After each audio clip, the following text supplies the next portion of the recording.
Hey guys, welcome to Ridoy Netbid YouTube channel.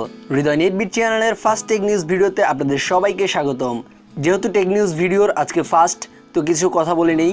আপনারা যদি আমাকে সাপোর্ট করে থাকেন টেক নিউজ ভিডিওর জন্য, তাহলে আশা করছি সপ্তাহে 2-1টা ভিডিও তো টেক নিউজের জন্য থাকবেই। তো অবশ্যই আশা করি আমাকে অনেক সাপোর্ট করবেন।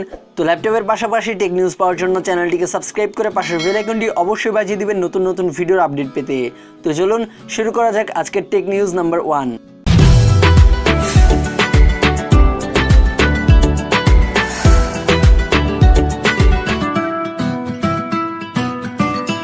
প্রথমে রয়েছে ডেলের একটি হট নিউজ। ডেল ল্যাটিটিউড সিরিজের আরেকটি ল্যাপটপ বাজারে আনলো ডেল। ল্যাপটপটির মডেল হচ্ছে Dell Latitude 7320 detachable 2-in-1 laptop.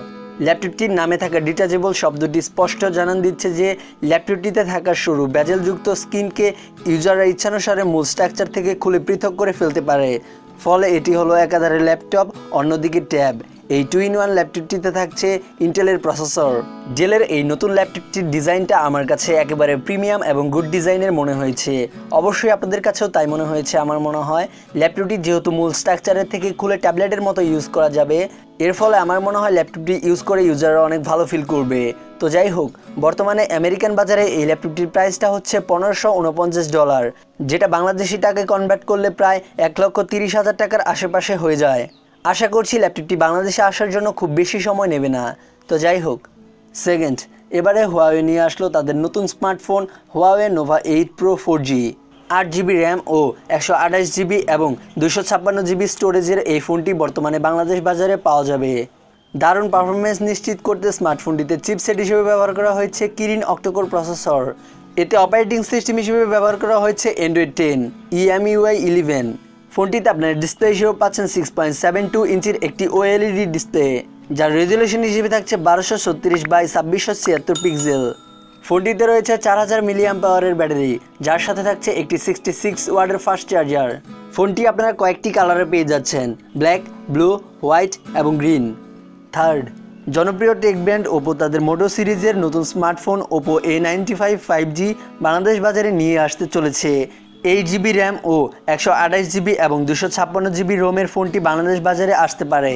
ফোনটিতে দারুণ পারফরমেন্স পাওয়ার জন্য এতে প্রসেসর হিসেবে ব্যবহার করা হয়েছে মিডিয়াটেক অক্টোকোর প্রসেসর এবং এতে অপারেটিং সিস্টেম হিসেবে থাকছে Android 11 কালার OS 11.1।